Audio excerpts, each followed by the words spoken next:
நீதிமொழிகள் 10வது அதிகாரம், நீதிமொழிகள் 10:22 நான் வாசிக்கிறேன். கர்த்தரின் ஆசீர்வாதமே ஐஸ்வர்யத்தை தரும், அதனுடைய அவர் வேதனையை கூட்டார். ஜெபம். பரலோகத்தின் தகப்பனையும் துதிக்கிறோம். ஆண்டவரே, இயேசுவின் நாமத்தோடு வருகிறோம். ஆண்டவரே, உடைய வார்த்தைகளை நாங்கள் கற்றுக்கொண்டு அதை பிரயோஜனம் உள்ளதாக நாங்கள் அதை கர்த்தாவே உடைய வாழ்க்கையில செயல்படுத்த கேட்டவர்களை மாத்திரமல்ல, கேட்டு அதன்படி செய்கிறலாம் இருக்க எங்களை நீ மாற்றி போடும்படி ஜெபிக்கிறோம். நீர் அமிதமாய் செய்கிறீர், அதற்காக இயேசுவின் நாமத்தில் தாவே ஆமென். நாம் தொடர்ந்து பார்த்து கொண்டு வருகிறோம். கர்த்தரின் ஆசீர்வாதம் என்ற தலைப்பின் கீழே நாம் பார்த்து கொண்டு வருகிறோம். நிறைய பேர் இன்னைக்கு நினைக்கிற மாதிரி ஆசீர்வாதம்ன்றது வெறும் பணம் அப்படின்றது கிடையாது. ஏற்கனவே சொல்லியிருக்கிறோம் பாருங்க. அப்போ கர்த்தர் ஒரு மனுஷனை ஆசீர்வதிக்கும் போது அந்த ஆசீர்வாதத்தில் என்ன பண்ணுகிறதுனா ஐஸ்வர்யம் உண்டாகிறது. அப்போ ஆசீர்வாதம் வரும்பொழுது தான் ஐஸ்வர்யம் நம்முடைய வாழ்க்கையிலே பெருக ஆரம்பிக்கிறது என்று வேதம் திட்டமாக போதிக்கிறது. அது எப்படிப்பட்ட ஐஸ்வர்யமாக இருக்கும் என்றால் வேதனை இல்லாத ஐஸ்வர்யமாக இருக்கும் என்று வேதம் போதிக்கிறது. அப்போ பாருங்க, நம்முடைய வாழ்க்கையில் இன்னைக்கு கொஞ்சம் யோசிச்சு பாருங்க. நல்ல பலத்தோடு இது பண்ணுறோம், எல்லாம் பண்ணுறோம் பாருங்க. ஆனால் வேதனையோடு ஐஸ்வர்யத்தை சம்பாதிக்கிறோமா, பணம் காசு சம்பாதிக்கிறோமா, இல்லை வேர்வை இல்லாமல் சம்பாதிக்கிறோமா, ரொம்ப கஷ்டப்பட்டு சம்பாதிக்கிறோமா, அந்த வேலையில் ரொம்ப ஈஸியாக சம்பாதிக்கிறோமா பாருங்க. அப்போ கர்த்தரின் ஆசீர்வாதம் என்பது நமக்கு இருந்தால் மட்டும்தான் ஐஸ்வர்யம் வேதனை இல்லாத ஐஸ்வர்யமாக இருக்கும். அது எப்படி அந்த வேதனை இல்லாத ஐஸ்வர்யம் நம்முடைய வாழ்க்கையில் செயல்பட முடியும் என்பதை போன வாரத்திலிருந்து எடுக்க ஆரம்பித்தோம் பாருங்க. அப்போ அந்த கர்த்தரின் ஆசீர்வாதம் எப்படி நடக்கிறது ஒரு மனுஷனுடைய வாழ்க்கையில் அப்படின்னா, போன தடவை எடுத்து காமிச்சோம். தேவனுடைய வார்த்தையின்படி எங்கே செய்கிறார்களோ அங்கே வேதனை இல்லாத ஐஸ்வர்யத்தை நாம் எதிர்பார்க்கலாம் பாருங்க. வேதனை இல்லாத ஐஸ்வர்யம் வேணுமா? கர்த்தரின் ஆசீர்வதிக்கும் போது தான். கர்த்தருடைய ஆசீர்வாதம் எங்கே இருக்குது? அவருடைய வார்த்தைக்குள்ளே இருக்குது. இப்போ இந்த வார்த்தையை உறுதியாக பிடிக்கும் போது அந்த ஐஸ்வர்யம் ஆட்டோமேட்டிக்காக நம்முடைய வாழ்க்கையில் தொடர்ந்து கொண்டே போகிறது. இன்னைக்கு உலக பிரகாரமாக பார்க்குறாங்க பாருங்க.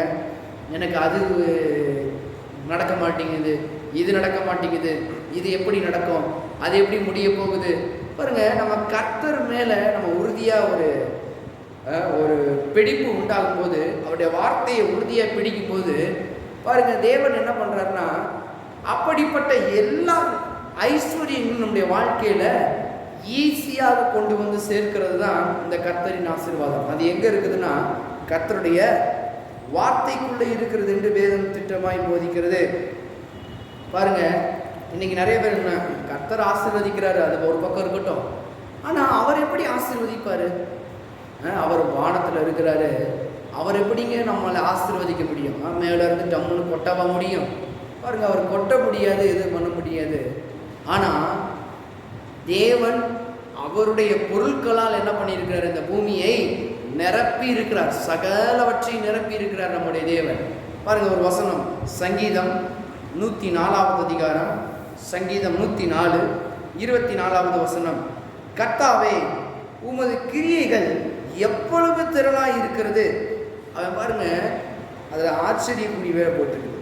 அப்படின்னா அவன் சங்கீதக்காரன் தாவீது யோசிக்கும் போதே பாருங்க, உமது கிரியைகள் எவ்வளவு திரளாய் இருக்கிறது பாருங்க. அப்படிதான் யோசிச்சிருப்பான், அப்படிதான் பேசியிருப்பான் பாருங்க, அப்படிதான் எழுதும் போது அவன் எழுதுறான் பாருங்க. எவ்வளவு திரளாய் இருக்கிறது அப்படின்னா அவனுக்கு அது தெரியுது. ஆனால் நமக்கு அது இன்னைக்கு தெரியலை பாருங்க. அது தெரிஞ்சிச்சு அப்படின்னா கர்த்தரை முழுக்க முழுக்க நம்ம என்ன பண்ணுவோம்? உறுதியாய் பிடித்து கொள்வோம் பாருங்க. பாருங்க, அதுக்கடுத்து அவன் சொல்றான், அவைகள் எல்லாம் ஞானமாய் படைத்தி பூமி உம்முடைய பொருட்களினால் நிறைந்திருக்கிறது பாருங்க. பூமி அவருடைய பொருட்களால நிறைந்திருக்கிறது என்று வேதம் திட்டமாக போதிக்கிறது. இங்க சங்கீதக்காரன் தாவீதுமா தான் பாருங்க, அந்த ஞான உணர்வு அடைந்தவனாக சொல்றான், கிரியைகள் எவ்வளவு திரளா இருக்கிறது. இன்னைக்கு நம்மளுக்கு யோசிக்கிறோமா, எவ்வளவு திரளா இருக்கிறது, என்னென்ன திரள் தேவன்ட்ட இருக்கிறது, எப்படிப்பட்ட ஐஸ்வர்யத்தை அவரால் தர முடியும் பாருங்க. இதெல்லாம் கொஞ்சம் யோசிக்க யோசிக்க யோசிக்க இந்த வேதத்திலிருந்து யோசிக்கும் போது நாம் இந்த உலகத்தை கண்டோ, உலகத்தின் பஞ்சத்தை கண்டோ நாம் பயப்பட வேண்டிய அவசியமே கிடையாது. இன்னைக்கு இவ்வளோதாங்க இருக்குது என்கிட்ட, நாளை கழிச்சு இருக்குமான்னு தெரியலையே அப்படின்னு யோசிங்கன்னா, நான் சொல்கிறேன், எவ்வளவு திறனாக இருக்கிறது நம்முடைய தேவன்கிட்ட நீ யோசிக்கும் போது, நாளைக்கு இல்லாமல் போனாலும் சரி, அவர் என்னை போஷிக்க சர்வ வல்லவர் என்பதை உள்ள இருந்து பாருங்க. இந்த வசனம் தான் உங்களுக்கு விசுவாசத்தை கொண்டு வரும். என்னைக்குமே பாருங்க, கர்த்தரின் ஆசீர்வாதம் எந்த ரீதியில் இருக்கட்டும், சுகமா இருக்கட்டும், பலனா இருக்கட்டும், ஜோசோ என்ற பதத்திலிருந்து வருது பாருங்க. பாருங்க, அந்த ஜோசோன்ற பதத்துல அந்த ரட்சிப்புல ஆசீர்வாதம் எல்லாமே இருக்குது. சுகம் இருக்குது, பலன் இருக்குது, ஆரோக்கியம் இருக்குது, நீடியாயில் இருக்குது, எல்லாமே இந்த ஆசீர்வாதம் தருகிறதா இருக்கிறது. ஆனா எப்போ இருக்கிறது தெரியுமா? வசனத்திற்குள்ளதான் எல்லாமே இருக்குது. வசனத்தை அன்றி தேவன் எதையும் செய்ய முடியாது. அப்ப தேவன்ட்டு எவ்வளவு திரளா இருக்கிறது அப்படின்னா, அதை கொஞ்சம் யோசிச்சு பாருங்க. எவ்வளவு திரள் இருக்கிறது தேவன்ட்ட. பூமி எல்லாம் நிறைந்திருக்கிறது தாவீது சொல்றானே, என்னவா நிறைந்திருக்கிறது இந்த உலகத்துல. அதான் ஆதியாகமத்தை நம்ம படிக்கும் போது பார்க்கிறோம், தேவன் எல்லாவற்றையும் உண்டாக்கினார். யாருக்காக? ஆதாமுக்கும் எவளுக்கும் உண்டாக்கினார், வேற யாருக்கும் உண்டாக்கல. ஏன்னா மனிதர்கள் அவள் தான். அவங்களுக்கு உண்டாக்கும் போதே பெஸ்ட்டை உண்டாக்குறார். எப்போதுமே நம்முடைய தேவன் பெஸ்ட்டை உண்டாக்குற தேவன். வைடூரியங்களும் தங்கங்கள்லாம் பாருங்க, பைசா நாட்டில் என்னது பொன் விளையும் என்று போட்டிருக்குது. இந்த பொண்ணெல்லாம் விளையின்றது இன்னைக்கு நம்ம இங்கே இருக்கா தெரியாது. ஆனால் பொன் கண்டிப்பாக விளையும் என்பது வேதத்தின்படி உண்மை. இன்னைக்கு எத்தனை சுரங்கங்கள் தோண்டிக்கிட்டே இருக்காங்க, எத்தனை தங்கங்கள் எடுத்திருப்பாங்க, எத்தனை வருஷம் ஆயிருக்கும். ஆனால் பாருங்க, திரும்ப தோண்ட தோண்ட தோண்ட தங்கம் வருது. எப்படி? அதை தேவன் வளர செய்கிறார். பொன் விளையும் என்று பாருங்க. வேத வசனம் என்னைக்குமே மாறாது. இன்னைக்கு இவங்க நினைக்கிறாங்க பொண்ணை எடுத்துட்டோம்னா அந்த இடத்துல பொண்ணு இருக்காதுன்னு சொல்லி. ஆனால் நான் சொல்றேன், வேத வசனத்திலிருந்து பொன் விளையும். அன்னைக்கு விளைய ஆரம்பிச்சது, இன்னி வரைக்கும் பொன் விளைந்து கொண்டே இருக்கிறது. அதனால பாருங்க, எவ்வளவு தங்க நம்ம தோண்டி எடுத்தாலும், எவ்வளவு வைடூரியங்கள் தோண்டி எடுத்தாலும் பாருங்க, தேவன் அவ்வளவு நிறைய அமைச்சிருக்கிறாரு. ஒரு நாட்டில் பாருங்க, ஒருத்தன் போய் ஒரு பெரிய இடத்த வாங்கினானா, இடத்த வாங்கிட்டு பாருங்க, ஏதோ ஒரு இதை நம்ம காலத்தை போக்கிக்கலாம்னு சொல்லி பாருங்க, இந்த போரு போடுறதுக்காக அந்த இடத்துல இது பண்ண பாருங்க. கொஞ்சம் தூரம் போரு போட்டதுலேருந்து அப்படியே ஏதோ ஒரு அந்த மண் இப்படி பிரகாசமாக மின்ன ஆரம்பிச்சிட்டாங்க. அவன் நினைச்சானா, இது என்னடா ஒருவேளை இந்த வேற சுண்ணாம்புகள் ஏதோ மாதிரி வருது கலந்து வரும் போல. ஏன்னா இந்த இடம் வறட்சியான ஒரு இடம், இது எதுவுமே இருக்காது. ஏதோ ஒரு கல் வருது போனது, இன்னும் தோண்டி இருக்கானா, வர வர வர வர அப்படி பல பல பல பலன்னு தான் பாருங்க. பாருங்க, இவன் எதிர்பார்க்கல அது. ஆனால் பாருங்க, அவங்க ஃப்ரெண்டு அவன் என்ன பண்ணா, இந்த கோல்டு இந்த வைரமெல்லாம் ஒரிஜினலாக இல்லையான்னு கண்டுபிடிக்கிற ஒரு டிபார்ட்மெண்ட் பாருங்க.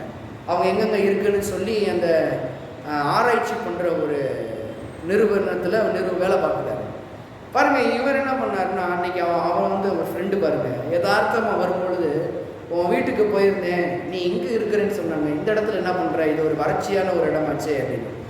அவர் சொன்னாரா பாருங்க, ஆமாம் இங்கே ஏதாவது பண்ணலான்னு பார்க்குறேன், ஏதாவது சும்மா இருக்கிறதுக்கு இந்த இடத்த ஏதாவது ஒன்று நம்ம பண்ணோம்னா நல்லா இருக்குமே அப்படின்னு பாருங்க பண்ணிட்டு இருக்கோம். இந்த இடத்துல எனக்கு என்னையா கிடைக்க போகுது, வறட்சியான ஒரு இடம், இந்த இடத்துல நீ என்ன பண்ண போற அப்படின்னு பாருங்க. அப்போ அவர் சொன்னாரா,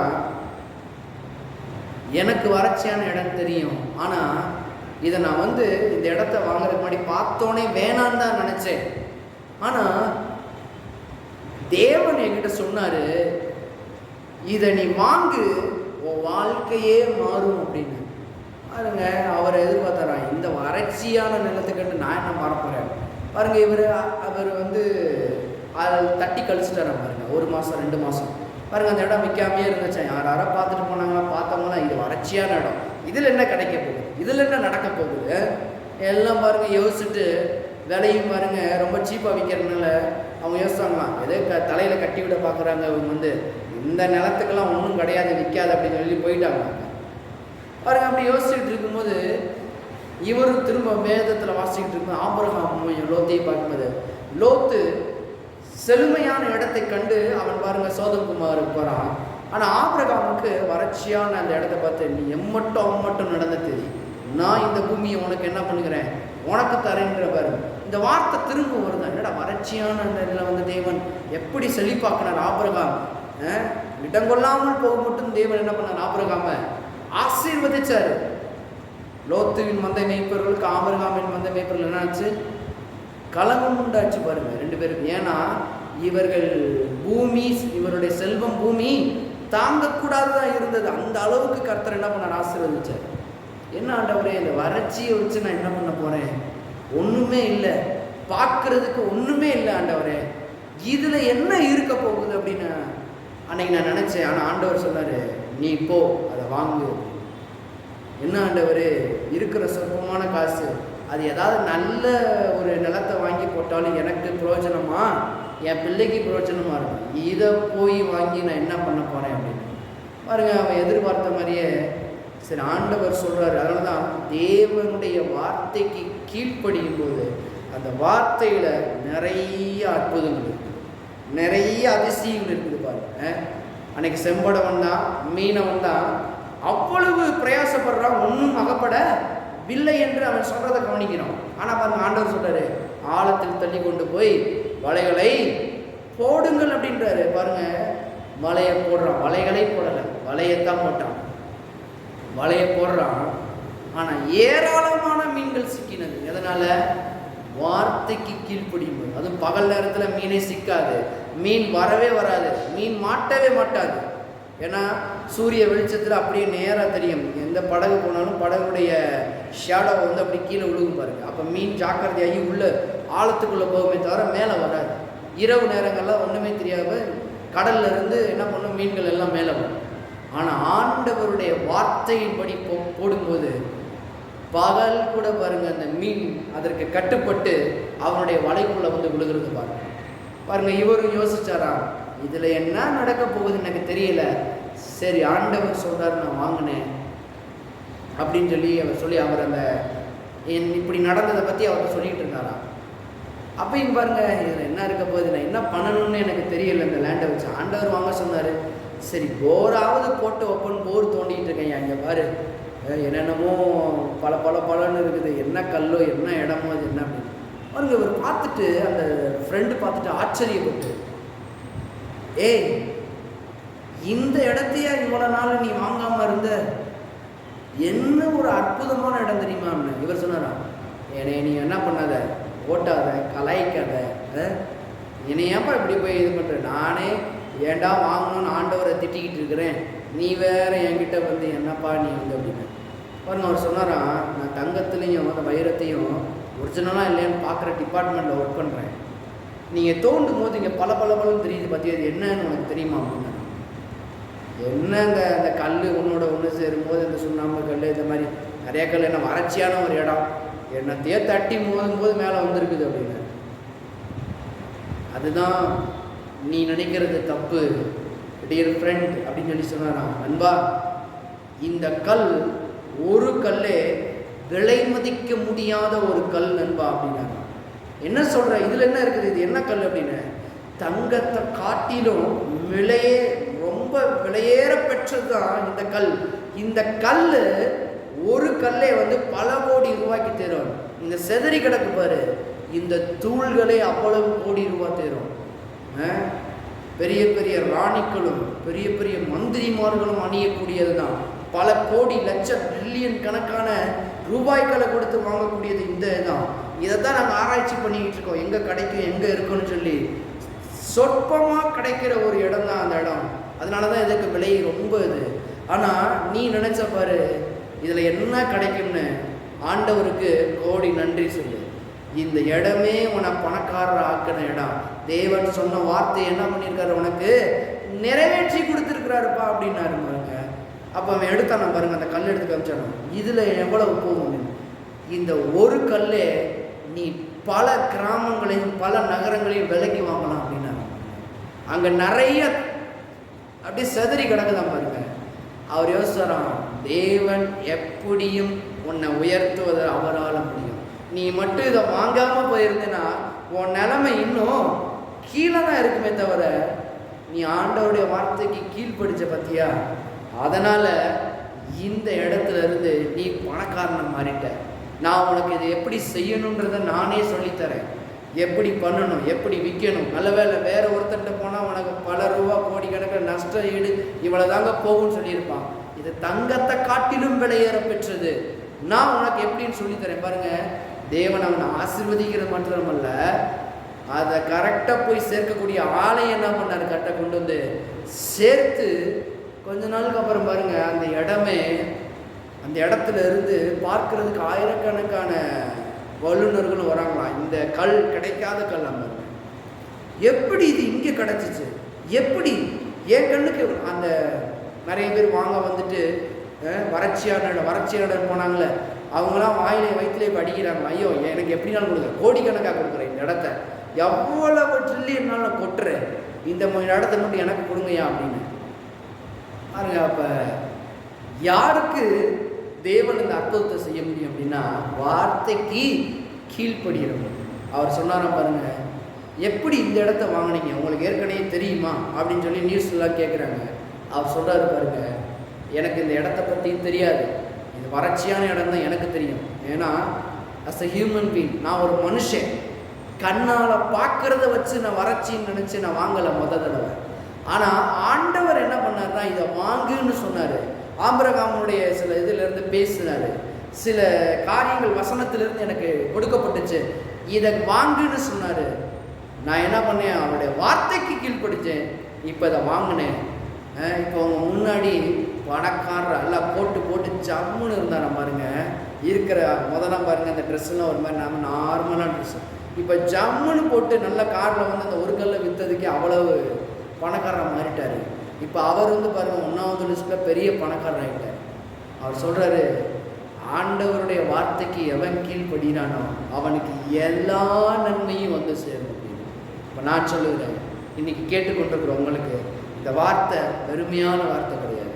இந்த வார்த்தையை கேட்கிற உங்களுக்கு எல்லா நன்மைகளும் உங்களிடத்துல வந்து சேரும்.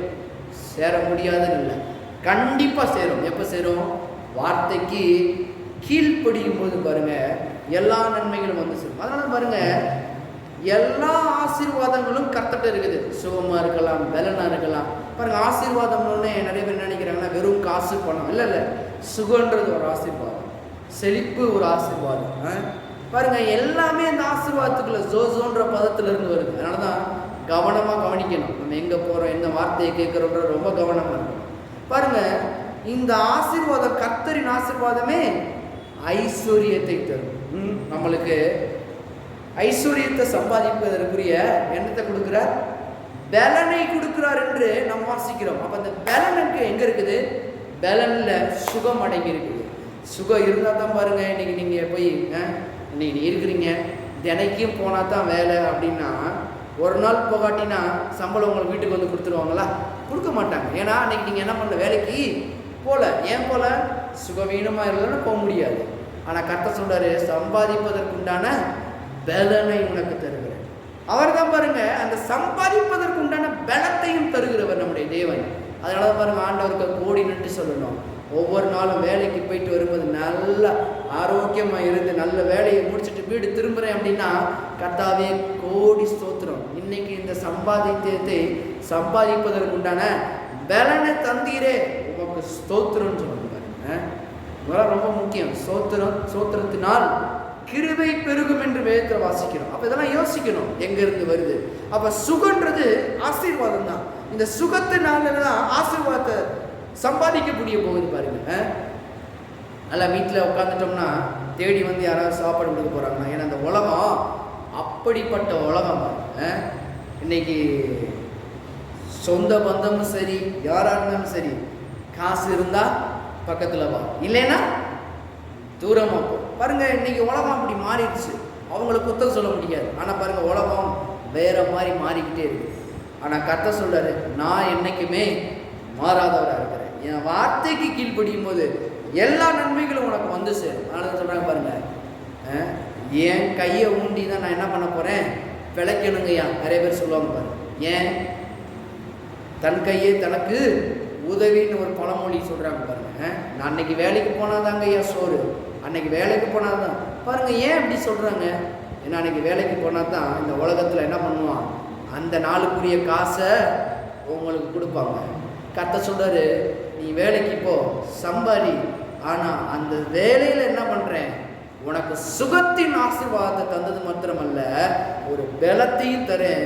அந்த பலத்தினால என்ன பண்ண போற, ஐஸ்வர்யத்தை சம்பாதிக்க போற. நீங்க நிறைய பேர் பாருங்க, வீட்டில் உட்காந்துக்கிட்டு அந்த கடனை வாங்கி என்ன பண்ணுவோம், காரை வாங்கிடுவோம். அந்த கடனை வாங்கி என்ன பண்ணிடுவோம், வீடை வாங்குவோம். இல்லை இல்லை, கர்த்தர் சொல்றாரு, நல்லா சம்பாதி, அது நல்லா ஞானமாக சேர்த்து வை. அதாவது எறும்பினிடத்தில் போய் நீ என்ன பண்ண, ஞானத்தை கற்றுக்கொள் என்று சொல்லுகிறார். ஏன் சொல்றாரு, சும்மா பகட்டுக்காகவும் பாருங்க. நீங்கள் நிறைய பேர் பாருங்க, ஏதோ லோனை வாங்கி போட்டு இல்லை இருக்கிற ஒரு காசு இல்லை, அதை கட்டுறது மாத்திரம் இல்லை, பாதி காசு போனது மாத்திரமல்ல, வீடை என்ன பண்ண ஜட்ஜி பண்ணிட்டு போய்கிட்டே இருக்கிறாங்க. காரை தூக்கிட்டு போகிறாங்க, பைக்கை தூக்கிட்டு போகிறாங்க. பாருங்க, என்ன ஒரு வருத்தமான செயல். கர்த்தர் சொல்றாரு, இந்த மாதிரி ஆசீர்வாதத்தை நான் தரல, இது வேதனை உள்ள ஆசீர்வாதம். ஐயோ, அடுத்த மாதம் கட்டணுமே, அடுத்த மாதம் பண்ணணுமே, என்ன பண்ணுறது? கர்த்தரின் ஆசீர்வாதம் ஒரு மனுஷனுக்கு வரும் என்றால் அந்த இடத்துல முதலாவது என்ன இருக்காது, வேதனை என்பது இருக்காது. வேதனை இல்லாத ஐஸ்வர்யத்தை தான் கர்த்தர் தரேன்னு சொன்னாரே தவிர வேதனையோட அப்படின்னு சொல்லலை. இன்னைக்கு நிறைய பேர் பாருங்க, வேதனையோடு தான் வாழ்ந்துகிட்டு இருக்கிறாங்க. அடுத்து இஎம்ஐ கட்டணும், அந்த இஎம்ஐ கட்டணும், எப்படியாவது காசை வாங்கணும், இந்த இஎம்ஐல தூக்கி போடணும். பாருங்க, எனக்கு தெரிஞ்ச ஒருத்தர் இருக்கிறாரு பாருங்க, இஎம்ஐ கட்டணும் பாருங்க, மாதம் 1ஆம் தேதி. ஆனால் அவருக்கு வர சம்பளம் எப்போனா 5ஆம் தேதி வரும். ஆனால் பாருங்க, எடுத்து வச்சிருக்க மாட்டார், எல்லாம் செலவு பண்ணிடுவார். கடனை வாங்கி அந்த 1ஆம் தேதி போடுவார். திரும்ப பாருங்க, அந்த வாங்கின கடனை திரும்ப கொடுப்பாரு. கடனை வாங்கி திரும்ப 1ஆம் தேதி போடுவார், திரும்ப வாங்கி அங்கே கொடுப்பார். ஒரு சில நேரங்கள் அந்த கட்ட முடியாது, கடனை வாங்கி போட்டு அந்த கடனை இன்னொருத்தட்ட வாங்கி இன்னொருத்தட்ட கொடுத்து, இவர்கிட்ட வாங்கின கடனை இன்னொருத்தட்ட வாங்கி இன்னொருத்தட்ட கொடுத்து, இப்படி பாருங்க, வாங்கி வாங்கி பெருகி பெருகி கடைசியாக பார்த்தீங்கன்னா அவர் கட்ட முடியாத சூழ்நிலை, இக்கட்டான சூழ்நிலை மாட்டிக்கொண்டார். ஏன்? இதெல்லாம் ஞானம் இல்லாத செயல் என்று வேதம் திட்டமாக போதிக்கிறது. அப்ப எது ஞானமான செயல்னா, எறும்பினிடத்தில் போய் நீ ஞானத்தை கற்றுக்கோ. பாருங்க, எறும்பு என்ன பண்ணோம், கோடை காலத்தில் என்ன பண்ணும், வீட்டில் பாருங்க, அதுக்கு என்ன தேவையோ, சீனி ஆகட்டும் இதாகட்டும் எல்லாத்தையும் என்ன பண்ணும், சுறுசுறுப்பாக என்ன பண்ணும், எடுத்து அது நைஸாக உள்ளே போய் அது எங்கே தங்கி இருக்குதோ அங்கே போய் சேர்த்து வச்சுக்கணும். கோடைக்காலம் முடிகிற வரைக்கும் சேர்த்து வச்சுக்கணும். மழை சீசன் தொடங்குற போது பாருங்க, அது வெளியவே வரும். அது என்னத்தை எல்லாம் சேமிச்சு வச்சிருக்கோ அதை என்ன பண்ணும், அப்புறமேட்டு யூஸ் பண்ணிக்கிறோம். அதனால தான் கர்த்தர் சொல்றாரு, நீ எறும்பினிடத்தில் போய் நீ ஞானத்தை கற்றுக்கொள். சோம்பேறியே, நீ எறும்பினிடத்துல போ அப்படின்றார். ஏன் எறும்பினிடத்துல போனோம்? அதை சேர்த்து வைக்குது பாரு. பிறனத்துலேருந்து பிடுங்கலை, பிறனத்துலேருந்து கடன் வாங்கலைப்பா, நான் கோடை காலத்தில் சேர்த்து வைக்க மறந்துட்டேன், எந்த எறும்பாவது அப்படி பக்கத்தில் போய் கடன் கொடுப்பா அப்படின்னு சொல்லும் போது பாருங்க, அதற்கு தேவையானதை அழகாக எடுத்துகிட்டு போய் சேர்த்து வச்சுட்டு மழை காலத்தில் அவ்வளவு அருமையாக உள்ளே இருந்து தனக்கும் குடும்பத்திற்கும் என்ஜாய் பண்ணுற மாதிரி வாழ்க்கை உண்மையிலேயே அது வாழ்ந்துக்கிட்டு இருக்கு எறும்பு. கர்த்தர் சொல்றாரு, எறும்பு நிலத்தில் கற்றுக்கும். அன்னைக்கு இல்லாமல் போகும்போது நீ தவிர்த்து கடனை வாங்கி அந்த கடனை கட்ட முடியாமல் ஒன்றும் இல்லாமல் 4 வட்டிக்கு வாங்கி 5 வட்டிக்கு வாங்கி ஒன்றும் இல்லாமல் போகிறதுக்கு கர்த்தர் சொல்றாரு, நீ சேமிச்சு பின்னால் அது என்ன பண்ணும், உனக்கு உதவும். அதனால கர்த்தர் சொல்றாரு, உன் எறும்பினிடத்தில் போப்பா, எறும்பினிடத்துல போய் கற்றுக்கோ, அது எப்படி இருக்குதுன்னு பாரு. அதனால தான் உனக்கு சம்பாதிப்பதற்குண்டான பலனை நானே தருகிறேன், எப்படி எல்லாம் சம்பாதிக்கலாம். கர்த்தர் சொல்றாரு, எறும்பினிடத்துல போய் இப்போதான் கற்றுக்கோ. எறும்பினிடத்துல போய் நீ கற்றுக்கும் போது நீ நல்லா எல்லாவற்றையும் என்ன பண்ணலாம், சேமித்து வைக்கலாம். அதெல்லாம் பாருங்க, பகட்டான வாழ்க்கை வாழ்கிறது நல்லா தான் இருக்கும். எத்தனை நாளைக்கு, 2 மாதம் 1 வருஷம். ஆனால் கட்ட முடியாத சூழ்நிலை, ஏதோ ஒரு சூழ்நிலை வரும்பொழுது என்ன நடக்கும், அவன் என்ன சொல்லுவான், ஆமாம் சார் நீங்கள் இவ்வளோ நாள் கரெக்டாக கட்டிட்டீங்க, ஆனால் 1 மாதம் தானே 2 மாதம் தானே, பரவாயில்ல சார் 3ஆவது மாதம் கட்டுங்கன்னா சொல்ல போகிறான். 1 மாதம் கட்டாட்டியும் அவனுக்கு நீங்கள் எப்படி கடன்காரன் தான். அன்னைக்கு நீ கடன்காரன்னா, நீ கடனை வாங்கியிருக்க, கடனை கொடுறான்னா என்ன பண்ணுவான், அவன் கேட்பான் பாருங்க, பரவாயில்ல சார் 12 மாதம் கரெக்டாக கட்டிட்டீங்க. பாருங்க, 1 மாதம் கட்டாட்டியும் வண்டியை பறிமுதல் பண்ணுறதுலாம் நான் பார்த்துருக்கேன் பாருங்க.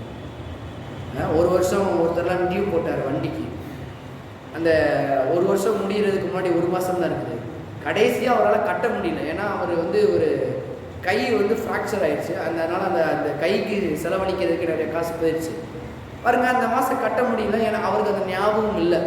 ஏன்னா குடும்பம் பாருங்கள் அவங்கள இணைஞ்சு பார்த்துக்கிட்டு இருக்கிறாங்க பாருங்கள். இவங்க வீட்டுக்கு வந்துட்டு கடைசியாக கட்டலை 2 நாள் 3 நாள் ஃபோன் பண்ணியிருக்காங்க. அத்தனை நாள் கட்டுனதை பாருங்கள். இவங்க என்ன பண்ணிட்டாங்க, வண்டி எடுத்து தூக்கிட்டு வண்டியை கொண்டு போயிட்டாங்க. யாருக்குமே தெரியாது பாருங்கள். வீட்டில் வேறு சாவி போட்டு கொண்டு போயிட்டாங்க பாருங்கள். வீட்டுக்கு வந்து பார்க்குறாங்க, வண்டியை காணும். என்னடா அப்படின்னு பார்த்தா ஃபோனை போட்டால் கடைசி யார் தூக்கியிருக்காங்க, இந்த கடன் வாங்கினாங்களே, கடனை கொடுத்த அந்த நிறுவனம் பாருங்கள் வண்டியை எடுத்துகிட்டு போயிடுச்சு பாருங்க.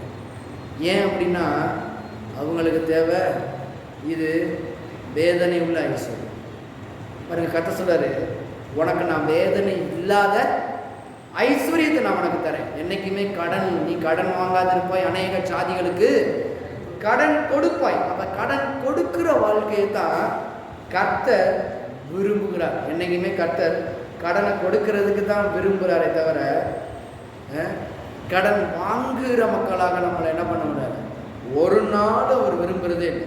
அதனால தான் சுகம் என்பது கர்த்தரின் ஆசீர்வாதத்தில் ஒன்று. செழிப்பை சம்பாதிப்பதற்கு சுகம் அவசியம் பாருங்க. இந்த சுகம் இல்லைன்னா செழிப்பை என்ன பண்ண முடியாது, சம்பாதிக்க முடியாது. இதுவும் கர்த்தர் நமக்கு கொடுக்கிறவராய் இருக்கிறார்.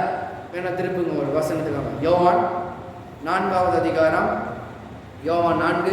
அதெல்லாம் பாருங்க, வார்த்தைக்கு கீழ்ப்படியும் போது சுகம் என்பதும் நம்மள்ட்ட இருக்குது. இந்த சுகத்தினால செழிப்பை நம்ம ஈஸியாக என்ன பண்ணலாம், சம்பாதிக்கலாம். வேதம் போதிக்கிறது. யோவான் 4:46. பின்பு இயேசு தாம் தண்ணீரை திராட்சரசமாக்கின கலிலேயாவில் உள்ள கானா ஊருக்கு மறுபடியும் வந்தார். அப்பொழுது கப்பர்நகூமிலே ராஜாவின் மனுஷரில் ஒருவனுடைய குமாரன் வியாதியாய் இருந்தான்.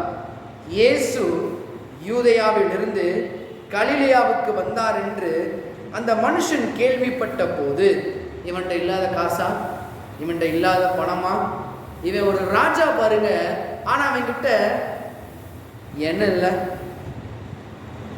அவருடைய குமாரன் வியாதியா இருக்கலாம், காசா இருக்கலாம், எல்லாம் இருக்கலாம். ஆனா சுகம் இருக்கும்போது தான் ஐஸ்வர்யத்தை நம்ம என்ன பண்ண முடியும், என்ஜாய் பண்ண முடியும். சுகம் இல்லாம ஐஸ்வர்யத்தை என்ஜாய் பண்ண முடியாது பாருங்க.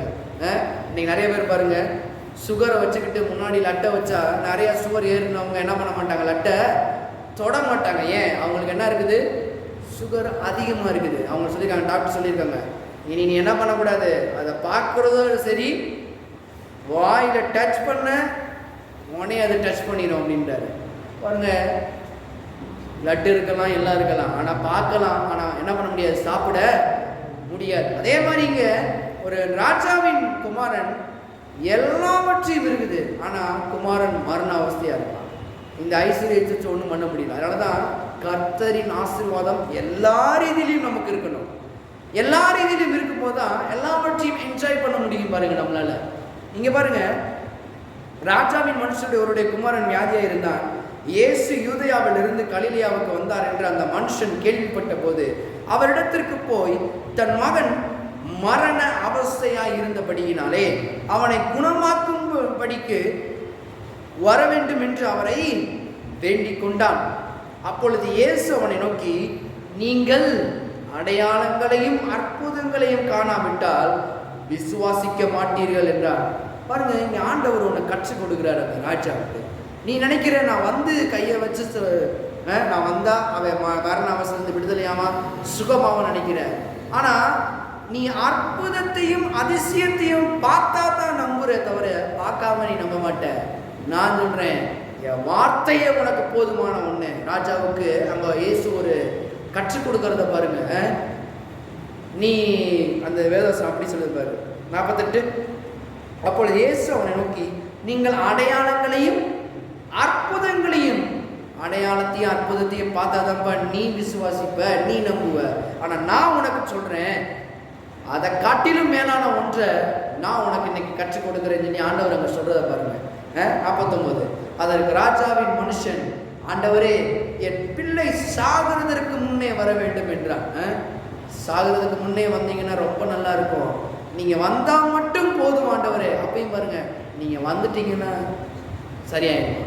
நீங்கள் வந்துட்டீங்கன்னா பாருங்க, கர்த்தர் என்ன பண்ணுறாங்க, இன்னைக்கு நிறைய பேர், ஆண்டவரே பணமே என்கிட்ட இல்லை, நீங்கள் ஒரு வாட்ட கண்ணை திறந்து பார்த்துட்டீங்கன்னா நான் நல்லா இருப்பேன். இன்னைக்கு பாருங்க, மக்கள் நிறைய பேர் சொல்கிறாங்க பார்த்தீங்களா, என்னைக்கு இந்த ஆண்டவன் கண்ணை திறப்பான் என் வாழ்க்கையில், என் வாழ்க்கை இப்படியே தேஞ்சு போயிட்டு இருக்குது, ஒன்றும் இல்லாமல் போயிட்டு இருக்குது, இந்த ஆண்டவர் என்னைக்கு கண்ணை திறந்து என்னை பார்ப்பாரு, என் வீட்டுக்கு வருவார். நான் சொல்கிறேன், உங்களை பார்த்துக்கிட்டே தான் இருக்கிறாரு. ஆனால் நீங்கள் நினைக்கிற மாதிரி பார்த்து வந்து தான் உங்களை ஆசீர்வதிக்க வேண்டியதில்லை. நான் சொல்கிறேன், அவருடைய வார்த்தை போதுமான ஒன்றாக இருக்குது. அவருடைய வார்த்தை போதும் உங்களை ஆசீர்வதிக்கிறதுக்கு, அவருடைய வார்த்தை போதும் உங்களை சுகப்படுத்துறதுக்கு, அந்த வார்த்தை போதும். இவன் நினைக்கிறான், வந்தீங்கன்னா நல்லா இருக்கு ஆண்டவரே அப்படின்னு. பாருங்க, என் பிள்ளை சாகிறதுக்கு முன்னே வர வேண்டும் என்றான். 50ஆம் வசனம், இயேசு அவனை நோக்கி நீ போகலாம்.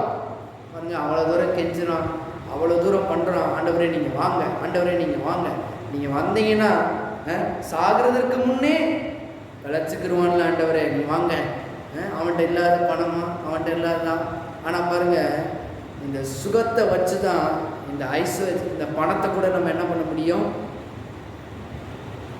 நம்ம என்ஜாய் பண்ண முடியும். தேவன் வச்சிருக்கிற காரியங்கள், நல்ல காரியங்கள்ல நம்ம என்ஜாய் பண்ண முடியும். பாருங்க, நல்ல கார் இருக்கலாம், நல்ல பைக் இருக்கலாம், ஆனால் சுகம் இல்லைன்னா பைக்லேயும் கார்லேயும் போக முடியாது. சுகம் இல்லைன்னா வீட்லேயே வச்சுருப்பாங்க, உங்களை ஹாஸ்பிட்டலில் படுக்கையா போட்டுருவாங்க. பாருங்கள், அங்கே தான் இருக்கணும், அங்கே கொடுக்குறது தான் இது பண்ணணும்.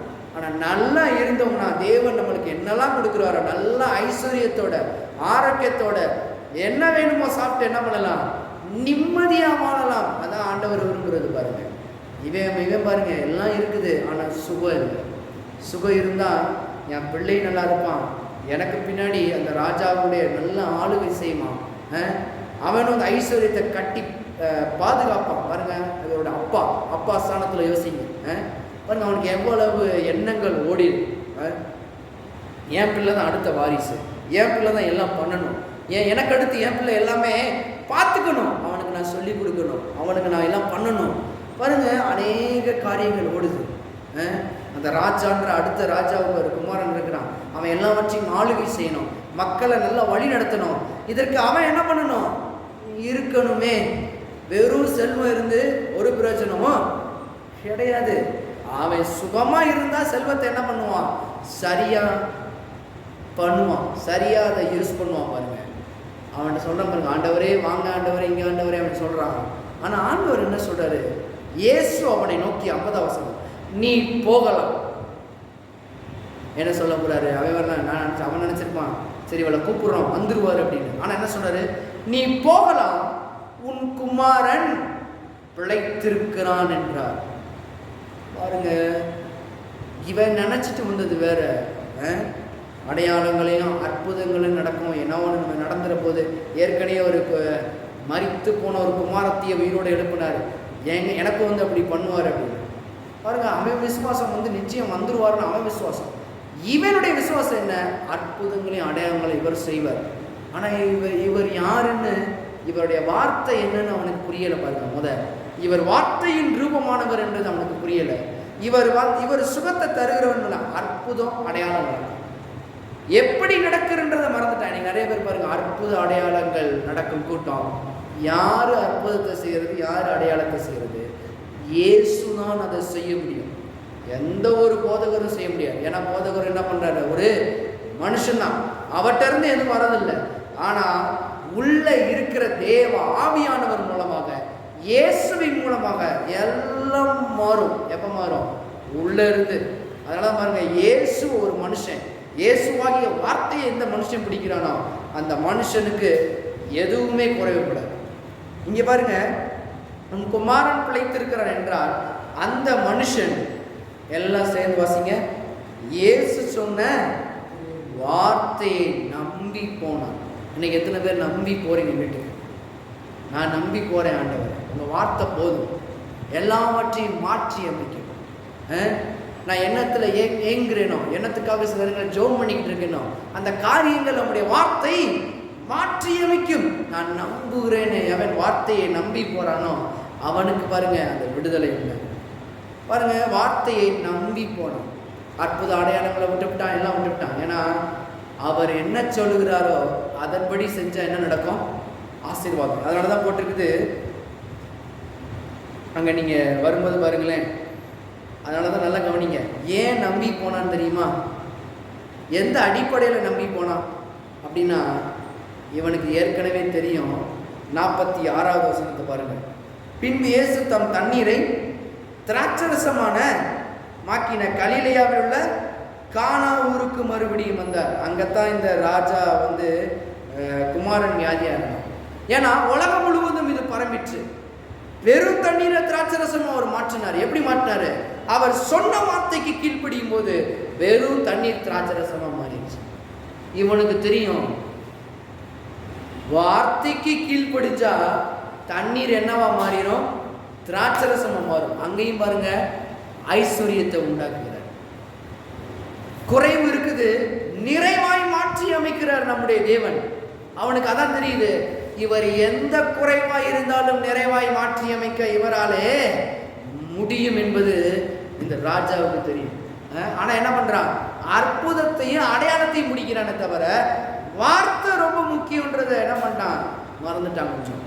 ஆனா கருத்து சொல்றாரு, நீ போ, சொல்ற மாதிரி செய் அப்படின்ட்டார். ஏன்னா ஏற்கனவே அதே கானா ஊர்ல தான் அந்த தண்ணீர் திராட்சரசமா மாற்றப்பட்டுச்சு. பாருங்க எப்படி மாற்றப்பட்டுச்சு. சொன்ன வார்த்தையே ஊழியக்காரர்கள் எல்லாம் பாருங்க அங்க செஞ்சாங்க. அங்க உள்ள வேலைக்காரர்கள் தண்ணீரை மோண்டு என்ன பண்ணுங்க, உள்ள கச்சாடிகள் நிரப்புங்கள் அப்படின்னாரு. ஒரே வார்த்தை தான். கீழ்ப்படிந்தார்கள், நிரப்பினார்கள். வெறும் தண்ணீர் திராட்சரசமாய் மாறிச்சு. இன்னைக்கும் கர்த்தருடைய வார்த்தை பாருங்க, வெறும் வாழ்க்கையா இருக்கலாம், ஒன்னும் இல்லாம இருக்கலாம், உருப்படாம இருக்கலாம், முடியாதுன்னு இருக்கலாம். ஆனா கர்த்தருடைய வார்த்தையின்படி நீங்க செய்வீங்கன்னா ஒன்னும் இல்லாத வாழ்க்கை, உருப்படி இல்லாத வாழ்க்கை, விளங்காது நம்ம நினைச்சுக்கிட்டு இருக்கிறது, முடியாது இது நடக்காதுன்னு நினைச்சுக்கிட்டு இருக்கிறது கூட கர்த்தர் மாற்றி அமைக்க அவரால் முடியும். அதுதான் நம்முடைய தேவன் பாருங்க. அதனால்தான் இந்த வார்த்தை அவனுக்கு பாருங்க, அவனுக்கு ஏதோ ஒன்று புரிஞ்சிருச்சு. வெறும் தண்ணீரை சொன்ன வார்த்தையின்படி திராட்சரசமா மாறிச்சு. மொண்டு ஊத்துங்கள், பந்தி விசாரிப்பு காரணத்தில் கொடுங்கள். ஒரே வார்த்தை. மொண்டு ஊத்துனா எடுத்தா, பந்தி விசாரிப்பு காரணத்தில் போச்சு. வார்த்தையின்படி மொண்டு ஊத்துனா எடுத்தா திராட்சரசம், மொண்டா தண்ணீர், ஊத்துனா தண்ணீர். ஆனா திரும்ப மோழுக்கும் போது திராட்சரசமா மாறிச்சு. அதை போய் பரிமாறினா திராட்சரசம். இப்ப இவனுக்கு தெரியுது, கர்த்தருடைய வார்த்தையின்படி நம்ம செஞ்சோம் அப்படின்னோம்னா நிச்சயம் அவருடைய வார்த்தை உறுதியாகும். பாருங்க, இவன் பாருங்க நம்பி போனான்றது. அதனாலதான் அந்த வசனத்தை நீங்க படிக்கும்போது பாருங்க, அதனாலதான் அவனுக்கு எங்க இருந்து இந்த நம்பிக்கை வந்துச்சு தெரியுமா? ஏற்கனவே செய்த அற்புதங்கள் அடையாளங்களும் அவனுக்கு தெரியும். எதனால பாருங்க, ஆண்டவர் பாருங்க அற்புதங்கள் அடையாளங்களும் நடக்குது. நடக்கலைன்னு சொல்லுங்க, நடக்குது, இன்னைக்கும் நடக்குது. ஆனா வெறும் அற்புதத்தையும் அடையாளத்தையும் நம்பி கொண்டிருக்கிறவர்களுக்கு தேவன் ஒரு எச்சரிப்பா இருக்கிறார். நீங்க வெறும் அற்புதத்தையும் அடையாளத்தையும் நீ எதிர்பார்க்காத. ஆண்டவரே எனக்கு காலெல்லாம் அவ்வளவுதான், என் நரம்பெல்லாம் போச்சுன்னு சொல்லிட்டாங்க ஆண்டவரே, இந்த நரம்பு வலி மட்டும் சுகமாயிருச்சுன்னா இல்ல இல்ல இல்ல, நரம்பு வலி மட்டும் சுகமாறதில்லை. எப்படி சுகம் கிடைக்க போகுது? அவருடைய தழும்புகளால் நான் சுகமானது அதிக நிச்சயம் என்று என்னைக்கு வார்த்தைக்குள்ள ஒரு மனுஷன் வருகிறானோ அன்னைக்கு அந்த நரம்புகள் எல்லாம் என்ன பண்ணும்? சரீரம் ஈஸியாக சுகமாகும். பாருங்க, வெறும் அற்புதத்தையும் அடையாளத்தையும் நம்பி எந்த கூட்டத்துக்கு போறது, அங்கிட்டு ஓடுறது, இங்கிட்டு ஓடுறது. கர்த்தர் சொல்றாரு, நீ நிறுத்து, என் வார்த்தைக்கு கீழ்ப்படி. இந்த வார்த்தையில ஐஸ்வர்யம் இருக்குது. இந்த வார்த்தைக்குள்ளதான்ப்பா எல்லாமே இருக்குது. பாருங்க, அவன் நினைக்கிறான், ஓ ஆண்டவர் அன்னைக்கு ஒன்று ஊத்ததான் சொன்னாரு, ஆனா தண்ணீர் திராட்சரசம் மாறிச்சு. இப்ப அதே இவருடைய வார்த்தையை நான் நம்பி போறேன். எனக்கு தெரியல சுகமாவானா, நான் நம்புறேன். ஏன்னா சுகமாவானா இல்லையான்னு என்னுடைய மூளையிலிருந்து யோசிச்சேன் அப்படின்னா சுகமாவானா இல்லையான்னு எனக்கு தெரியல. பாருங்க, அவன் யோசிப்பான். ஆனா பாருங்க, அவன் என்ன இப்ப யோசிக்கிறான்? எதன் மேல அவன் சாஞ்சிட்டான் தெரியுமா?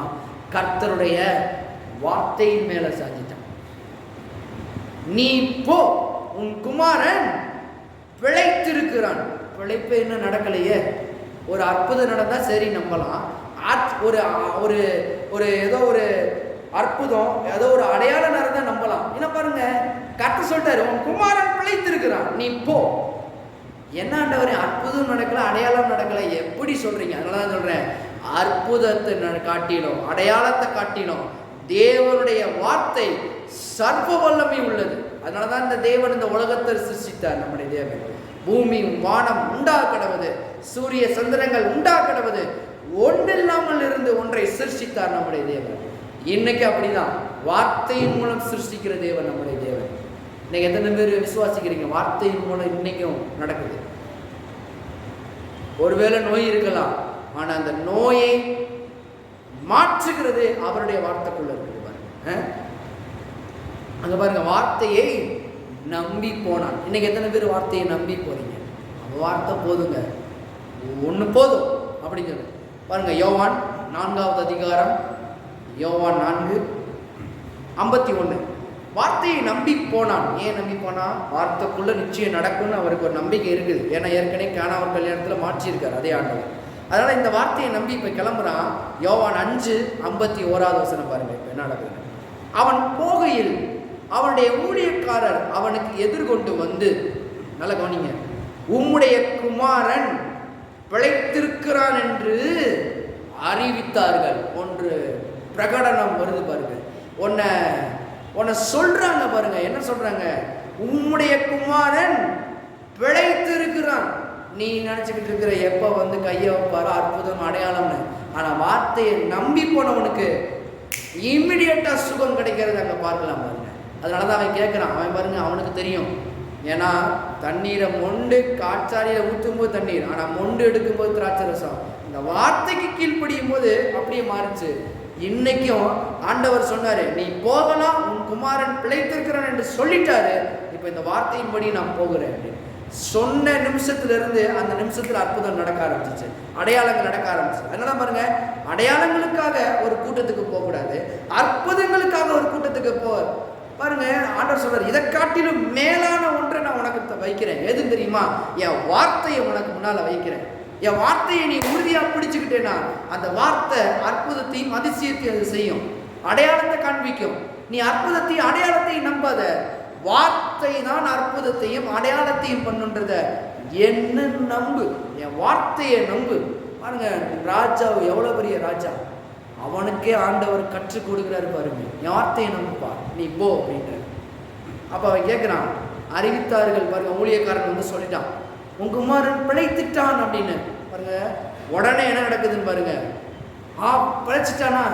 அப்பா, ஆண்டவருக்கு கோடி ஸ்தோத்திரம் சொல்ல. அவனுக்கு ஒன்று புரிஞ்சிருச்சு. என்ன புரிஞ்சிச்சு? அவன் பேசுற வார்த்தையை இப்ப கவனிங்க. யோவான் 5:52. அப்பொழுது எந்த மணி நேரத்தில் அவனுக்கு குணம் உண்டாயிற்று என்று அவர்களிடத்தில் விசாரித்தான். ராஜா பாருங்க, நல்ல ராஜா. இந்த ராஜா கொஞ்சம் கவனிய. அவன் பாருங்க எப்படி கரெக்டா வந்து பிடிக்கிறான் பாருங்க பாயிண்ட. எந்த நேரத்தில் அவனுக்கு சுகம் உண்டாச்சு? நீ தானே அவன் கூட இருந்த, உன்னை நான் பார்த்துக்க சொல்லிட்டு தானே வந்தேன். எந்த நேரத்தில் அவனுக்கு சுகம் உண்டாச்சு நீ சொல்ல முடியுமா அப்படின்றான். அவன் சொல்றான் பாருங்க, அவரிடத்தில் விசாரித்தான். அவர்கள் நேற்று ஆண்டவர் போன்னு சொல்லிட்டாரு, அதனால வந்து இங்கே அவ்வளவா போடலை. ஆனால் இதை வச்சு நீங்கள் கொஞ்சம் கவனிங்க. நேற்றுலேருந்து பிரயாணம் பண்ணிட்டு வந்திருக்கிறாங்க. இப்போ ஊழியக்காரன் பக்கத்தில் நெருங்கும் போது இந்த ஓடி வந்து இந்த இதை சொல்கிறான், உன் குமாரன் இன்னைக்கு பிழைச்சிட்டான். அந்த வார்த்தையை நல்லா கவனிங்க. அப்பொழுது எந்த மணி நேரத்தில் அவனுக்கு குணம் உண்டாயிற்று என்று அவரிடத்தில் விசாரித்தான். அவர்கள் நேற்று, இன்னைக்கு இல்லைப்பா, நீ நேற்று 7ஆம் மணி நேரத்தில் ஜுரம் அவனை விட்டது என்றார்கள். நல்லா கவனிங்க, 7ஆம் மணி நேரத்தில் ஜுரம் அவனை விட்டது என்றார்கள்.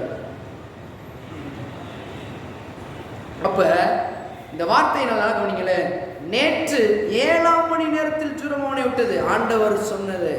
அவன் சொல்றான் பாருங்க 53. இப்ப உன் குமாரன் பிழைத்திருக்கிறான் என்று இயேசு தன்னுடனே சொன்ன மணி நேரம் அதுவே என்று தகப்பன் அறிந்து. என்ன மாதிரி பாருங்க ஆண்டவர், நம்ம ஆண்டவர் இன்னைக்கு அற்புதத்தையும் அடையாளத்தையும் தேடி நாடி கொண்டிருக்கிறவர்களுக்கு நான் சொல்லுகிறேன், அற்புதமும் அடையாளமும் தேவனுடைய வார்த்தைக்குள்ள இருக்குது. இந்த வார்த்தையில அற்புதத்தையும் அடையாளத்தையும் ஐஸ்வர்யத்தையும் ஆரோக்கியத்தையும் சுகத்தையும் அன்னைக்கே வைத்திருக்கிறார். இன்னைக்கு நீங்க தேடி ஓட வேண்டிய அவசியம் இல்லை. இந்த கூட்டத்துக்கு போகலாமா, அந்த கூட்டத்துக்கு போகலாமா, அங்க போய் உட்கார்ந்த நன்மை கிடைக்குமா, இந்த பெரிய வல்லமை உள்ள பாஸ்டர்கிட்ட போகலாமா. கர்த்தர் சொல்றாரு, எல்லாவற்றையும் காட்டினோம் நான் பெரிய தேவன் என்பதை இந்த வார்த்தையிலிருந்து புரிஞ்சுக்கலாம் பாருங்க. அவன் நினைக்கிறான் பாருங்க, அவன் நினைச்சிட்டான் உன் குமாரன் பிழைத்திருக்கிறான் என்று இயேசு தன்னுடனே சொன்ன மணி நேரம் அதுவே என்று தகப்பன் அறிந்து. இன்னைக்கு நீங்க அறிஞ்சு கொள்றீங்களா தேவனுடைய வார்த்தை எவ்வளவு வல்லமை உள்ளது, தேவனுடைய வார்த்தை எவ்வளவு பிரசாரமானது என்று நீங்க யோசிக்கிறீங்களா? அந்த மணி நேரம். அதனாலதான் பாருங்க, இன்னைக்கு சுகம் இல்லையே, பாஸ்டர் எப்போ வருவாரோ, பாஸ்டருக்கு கால் பண்ணுவோம், பாஸ்டர் ஒரு அப்பாயின்மெண்ட் கிடைக்குமா உங்கள்கிட்ட, ஒரு ஜெபம் பண்ணுங்க. ஆண்டவர் சொல்றாரு, ஏய் ஃபூல், என் வார்த்தையை நம்பி நிப்போ. நீ என்ன பண்ற, பிழைத்திருக்கிற. எப்ப சொல்றது? ஆண்டவருடைய வசனம் சொல்லுகிறது 1 பேதுரு 2:24, ஏசாயா 53:5 சொல்லுகிறது, அவருடைய தழும்புகளால் சுகமானோம். பாருங்க, ஏற்கனவே ஆண்டவருடைய வார்த்தை வெளிப்பட்டாயிற்று. இப்ப இந்த வார்த்தையை நம்பி எவன் போறானோ அதுதான் ராஜா போனான். அந்த வார்த்தையை நம்பி. திரும்ப படிங்க 50வது வசனம், யோவான் 5:50.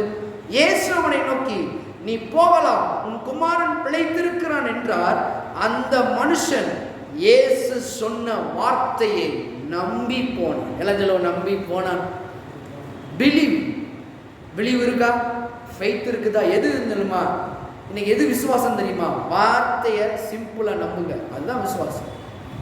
நடக்காது, வைக்காது, இது பண்ணாது, இது முடியாத அப்படிலாம் கிடையாது. அவனுக்கு ராஜாவுக்கு புரிஞ்சிருச்சு அந்த மணி நேரம், இயேசு சொன்ன நேரம். இன்னைக்கு இயேசு இன்னைக்கு உன்னை புதுசா உங்களுக்கு சொல்ல மாட்டாரு, ஏற்கனவே எழுதி என்ன பண்ணிட்டாரு, வசனத்தின் மூலம் கொடுத்துட்டாரு, உங்க கையில இருக்குது. அதனாலதான் தேவசித்தம் எங்க, தேவசித்தம் எங்கன்னு சொல்லி என்ன பண்ண வேண்டிய அவசியம், அலைய வேண்டிய அவசியம் இல்லை. என் வாழ்க்கையை குறித்து தேவசித்தம் என்ன, பாஸ்டர் நீங்க சொல்லுங்க. எனக்கு சுகம் கிடைக்குமா கிடைக்காதா நீங்க சொல்லுங்க. என் குடும்பம் விளங்குமா விளங்காதா நீங்க சொல்லுங்க. கர்த்தர் சொல்றாரு, உன் குடும்பம் செழித்து இருக்கிறது என்னுடைய திட்டம். சங்கீதம் 128 படி பாருங்க, பிள்ளைகள் எல்லாரும் ஒளிவு மலை கன்றுகளை போல இருப்பார்கள். அவ்வளவு அழகா கர்த்தர் சொல்றாரு உன் குடும்பம் எப்படி இருக்குன்னு. அப்ப கர்த்தர் ஏற்கனவே சொல்லிட்டாரு, இப்படித்தான் நீ இருப்ப, இப்படித்தான் இருக்குன்னு சொல்லிட்டாரு. இப்ப இந்த வார்த்தையை அவன் நம்புறானோ, நம்புன நிமிஷத்துல இருந்து காரியங்கள் மாற ஆரம்பிக்கிறது. ராஜாவுக்கு இப்ப தெளிவான ஒரு கான்பிடன்ஸ் இருந்துச்சு. அற்புதத்தையும் அடையாளத்தையும் நம்ப தேவையில்லை, அற்புதத்தையும் அடையாளத்தையும் கொண்டு வர வார்த்தைகளை நான் நம்பினேன்னா வார்த்தை அற்புதத்தை செஞ்சு. ஆமென்.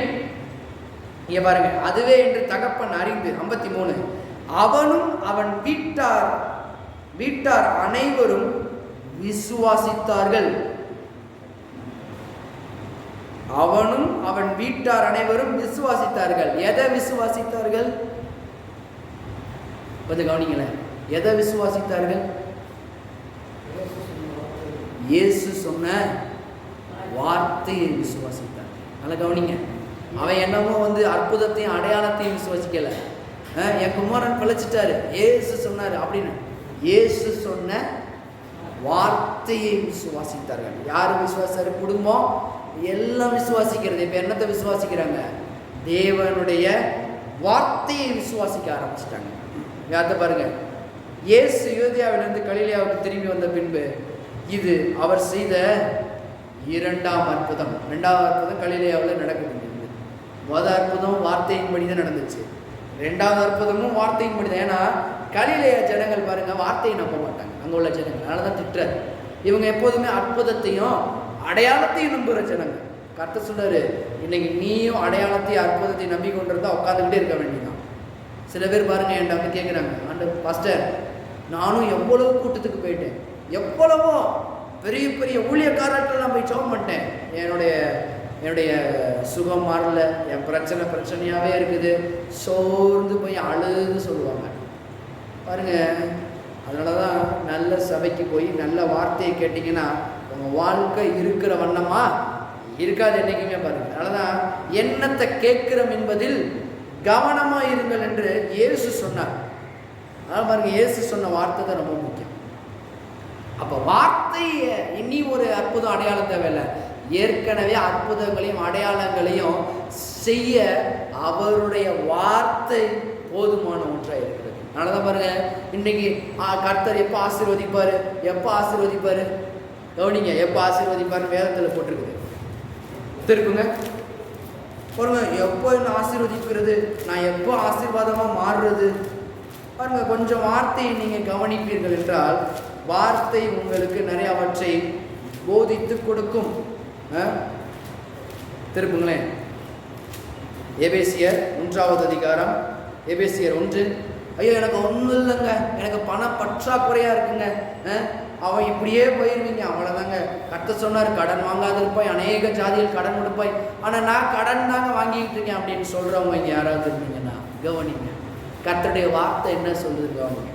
எபேசியர் 1:3, நம்முடைய கர்த்தராகிய இயேசு கிறிஸ்துவின் பிதாவாகிய தேவனுக்கு ஸ்தோத்திரம், அவர் கிறிஸ்துவுக்குள், எல்லாம் சொல்லுவோம், கிறிஸ்துவுக்குள், கிறிஸ்துவுக்குள் உன்னதங்களிலே ஆவிக்குரிய சகல ஆசீர்வாதத்தினாலும் நம்மை ஆசீர்வதித்திருக்கிறார். கர்த்தர் சொல்றார் பாருங்க, எல்லா ஆசீர்வாதமும் எல்லா நன்மையும் கிறிஸ்து என்னும் கிறிஸ்து இன்னைக்கு எப்படி இருக்கிறாரு, அவர் வார்த்தையாக இருக்கிறார். திரும்புங்க யோவான், கிறிஸ்து இன்னைக்கு எப்படி இருக்கிறாரு, கிறிஸ்து இன்னைக்கு எப்படி இருக்கிறார் என்பதை நாம் தெரிந்து கொள்வோம். யோவான் 1:1, ஆதியிலே வார்த்தை இருந்தது, அந்த வார்த்தை தேவனிடத்தில் இருந்தது, அந்த வார்த்தை தேவனாகவே இருந்தது. அப்ப கிறிஸ்து தேவன், தேவன் எப்படி இருக்கிறார் இன்னைக்கு, வார்த்தையாகவே இருக்கிறார். அந்த வார்த்தை தேவனாக இருந்தது. அப்ப இயேசுதான் தேவன். அப்ப தேவன் எப்படி இருந்தாரு, வார்த்தையாக இருந்தார். அதனாலதான் அவர் கற்றுக் கொடுக்கிறார். என்னத்தை கற்றுக் கொடுக்கிறார், எப்பா அற்புதத்தையும் அடையாளமும் நடக்கிறது வெறும் இது காரியம் அல்ல, வார்த்தையை நம்பும் போதுதான் அற்புதமும் அடையாளங்களும் நடக்குமே அன்றி வார்த்தையை நீ நம்பல அப்படின்னா அற்புதமும் அடையாளமும் என்னைக்குமே நடக்காது. அதனாலதான் பாருங்க, ஒரு ராஜாவுக்கு நல்ல ஒரு வற்றை கற்றுக் கொடுக்கிறார் நம்முடைய தேவன். பாருங்க, நீ நினைச்சுக்கிட்டு இருக்க இது எப்படி நடக்க போகுது, எப்படி முடிய போகுது, நான் எப்படி இந்த கடல்ல இருந்து மேலே வரப்போறேன், எப்படி ஒரு நல்ல வாழ்க்கைக்குள்ள பிரவாசிக்க போறேன் அப்படின்னா வார்த்தைக்குள்ளதான் இருக்குது. இந்த வார்த்தையை நம்பி எவன் ஒருவன் போறானோ பாருங்க, அவனுக்கு அந்த அற்புதம் நடக்கும். அதனாலதான் ராஜா பாருங்க அந்த வார்த்தையை நம்புறான், வார்த்தையை நம்பி போனான். எல்லாம் சொல்லுவான் நம்பி போனான். இன்னைக்கு நீங்க நம்புறீங்களா, ஏதோ ஏனோ வந்தோம், ஏதோ கவனிச்சோம், ஏதோ போனோம் இல்லை, வார்த்தையை நம்புகிறீர்கள் என்றால் உங்க வாழ்க்கை கண்டிப்பா மாறும். கர்த்தர் சொன்னார், கடன் வாங்காத இருப்பாய், அநேக ஜாதிகளுக்கு கடன் கொடுக்கிறவனா இருப்பாய் என்றால் எப்ப நடக்க போகுது, அந்த சொன்னாரே அந்த 3 வட்டிக்கு கொடுப்பேன்னு சொன்னாரே அவர்கிட்ட எப்போ போய் கேட்கலாம், அந்த அவர் அடி சொன்னாரே 5 வட்டி கொடுக்குறாங்க, ஏதாவது குறைஞ்ச வட்டிக்கு ஏதாவது கொடுக்குறாங்களா பிரதர், நீங்கள் எதாவது கேட்டு சொல்லுங்கள். இப்படிலாம் கேட்டுக்கிட்டு இருந்தீங்கன்னா கடன் வாங்க தான் செய்வீங்களே தவிர நீங்கள் கடனை கொடுக்க மாட்டீங்க. ராஜா அப்படி யோசிக்கல. ஆண்டவரே நீ வர வேண்டும் ஆண்டவரே, கெஞ்சுகிறேன் ஆண்டவரே, மண்டாடுகிறேன் ஆண்டவரே கெஞ்சல. வார்த்தையை நம்பி போனான். வார்த்தையை நம்பி போனா நம்பிக்கை பாருங்க, அவருடைய வார்த்தையை நம்புறவனுக்கு என்னாச்சு, குமாரன் பிழைத்திருக்கிறார். அதனாலதான் அவன் என்ன பண்றான், அவனுக்கு ஒரு யோசனை இப்போ வருது. என்ன யோசனை, அப்பொழுது எந்த மணி நேரத்தில் அவனுக்கு குணம் உண்டாயிற்று என்று அவரிடத்தில் விசாரித்தான். அவர்கள் நேற்று 7ஆம் மணி நேரத்தில் ஜுரமான விட்டது. எந்த மணி நேரம், 7வது மணி நேரம். அப்ப கர்த்தருடைய வார்த்தை அவர் சொன்ன மணி நேரம் என்ன, உன் குமாரன் பிழைத்திருக்கிறான் என்பது 7வது மணி நேரம். சேம் டைலாக், சேம் வேர்ட், உன் குமாரன் பிழைத்திருக்கிறான் 7வது மணி நேரம் சொன்னப்பே அங்க சுகம் தொழிற்க ஆரம்பிச்சிருச்சு. அப்ப ஏன் நடக்க மாட்டேங்குது சில நேரங்கள்ல, இல்ல நடக்குது. எப்ப நடக்கலன்னு தெரியுமா, வார்த்தையை நம்பி விசுவாசித்து அவர்கிட்ட கேட்கணும். அவர் என்ன சொல்றாரு, நீ போன்னு சொன்னாரே தவிர நீ இருன்னு சொன்னாரா. நல்லா கவனிங்க, சில பேர் தப்பாக கவனிச்சுக்கிட்டு நிறைய பேர் தவறா புரியுறாங்க. அவர் என்ன சொன்னாரு, நீ போகலாம் அப்படின்னா என்ன பண்ணலாம், நீ போப்பா உன் குமாரன் பிழைத்திருப்பான். சரியான வார்த்தை, தப்பா அண்டர்ஸ்டாண்ட் பண்ணா தப்பு. ஆனா இன்னொருத்தர் இருந்தான் பாருங்க, அவனுக்கு என்ன சொன்னாரு, என்னுடைய குமாரத்தி மரண அவஸ்தைப்படுகிறார், நீர் வந்து கையை வைத்தால் அப்பொழுது அவள் பிழைப்பாள். ஆனா அவனுக்கு அப்படி சொல்லல. அதை கவனிங்க, வார்த்தையை ஒழுங்கா கவனிக்கணும். விசுவாசத்தை தப்பா புரிஞ்சுக்கிட்டோம், தப்பா பண்ணோம்னா சங்காரம் தான் உண்டாகும். அவனுக்கு என்ன சொன்னார் ஆண்டவர் வந்து, நீ விசுவாசிக்கிறபடி நடக்கும், பயப்படாதே, நீ விசுவாசம் உள்ளவனா இரு கொஞ்ச நேரம், போன்னு சொல்லல, வணங்க, நீ போன்னு சொல்லல, விசுவாசம் உள்ளவனா இங்கே இரு, என் பக்கத்துல இரு, நான் வரேன். எவன் செத்தா நினைச்சான குமாரத்திய நான் வந்து உயிரோட எடுப்புறேன்னு சொன்னார். என்ன மாதிரி வார்த்தை பாருங்க. அதனால வார்த்தையை கவனமா கவனிக்கணும். அதனாலதான் நம் பயப்படும் சூழ்நிலைகளில் நான் உண்மை நம்புவேன். நம்புறதுக்கு ஏற்ற காரியம் என்ன தெரியுமா? தேவன் மாத்திரம் தான் நம்புறதுக்கு ஏற்ற காரியம். தேவனை உறுதியா பிடிச்சுக்கிட்டீங்கன்னா, அவருடைய வார்த்தையை உறுதியா பிடிச்சுக்கிட்டீங்கன்னா, இந்த வார்த்தை கண்டிப்பா நன்மைகளை கொண்டு வந்து சேரும். ஆமென். அவன் நம்பணும் பாருங்க, என்ன மாதிரி இது. அவனுக்கு அன்னைக்கு அப்படி நடந்துச்சு. கொண்டு வந்தாரு, உள்ள வந்தாரு, எல்லாத்தையும் வெளியே விரட்டி விட்டாரு. எல்லாம் அழுகுறேன்னா ஓடுப்போ, எல்லாம் வெளியே போ, சுகமாவது அதிக நிச்சயம். கையை மேலே வைக்கிறாரு பாருங்க, தலித்தா கும்பின்றாரு, மரித்த சிறு பெண்ணை உயிரோட எழுந்திருன்றாரு, எழுந்திருந்தான். ஆனா இங்க இவனுக்கு என்ன சொல்றாரு? நீ போகலாம். அதை கவனிங்க, வார்த்தை கவனம். ஆண்டவர் சில நேரத்தை சொல்லும்போது போ, செக் பண்ணு அப்படின்னா செக் பண்ணித்தான் தீரணும். இல்லை ஆண்டவரே வார்த்தை சொல்லு, தெளிவா என் வார்த்தையை நான் என்னைக்குமே சொல்றேன், ஆவியானவர் உதவியுடன் பாருங்க, கவனமா இருக்கும். ஆண்டவரே விசுவாசிச்சீங்கன்னா உறுதியா பிடிங்க. கர்த்தர் என்ன சொல்றார்? நீங்க விசுவாசிக்கிறீங்க, ஆனா ஆண்டவர் பாருங்க இம்மிடியேட் சில நேரங்களில் சுகம் தேவைப்படுது பாருங்க. விசுவாசிக்கிறதுக்கு சில காலங்கள், சில இதெல்லாம் நடக்கிற இருக்குது பாருங்க. ஆபிரகாம் தன்னுடைய குமாரனுக்காக விசுவாசிக்கிறான், ஆனா உடனே நடக்கல. ஏன்னா கொஞ்ச நாட்கள் அவனுக்கு அந்த விசுவாசத்தின் போதனையை அவன் படிச்சு கொடுக்குறாரு. விசுவாசத்தின் தகப்பனாவதற்குரிய வழிகளை காண்பிக்கிறாரு, பேச்சை மாத்துறாரு, எல்லாத்தையும் மாத்துறாரு, மைண்டை மாத்துறாரு, எல்லாத்தையும் மாற்றி தான் விசுவாசம் வரப்போகுது. ஆனால் ஆண்டவர் சொல்றாரு, வார்த்தையை மட்டும் பிடிச்சு, எதையும் யோசிக்காத, என் வார்த்தைக்கு மட்டும் முன்னுரிமை இருந்துச்சுன்னா, தெளிவான வார்த்தையின்படி நீ நடந்துன்னா தெளிவான ஆலோசனை பெற்றுக்கொள்ளலாம். அந்த பாஸ்டர் சொன்னார், அதுக்கான செய்கிறேன். இந்த பாஸ்டர் சொன்னார், அதனால செய்கிறேன். அவர் வந்து கையை வச்சா நல்லாயிரும், அதனால அங்கே போனேன். அந்த சிஸ்டர் சொன்னாங்க, அந்த சிஸ்டருக்கு நடந்திருக்கலாம். நான் சொல்றேன், அதை காட்டிலும் இருந்த இடத்திலேயே நீங்கள் சுகத்தை பெற்றுக்கொள்வ ஒரு வழியை நான் சொல்லுகிறேன்.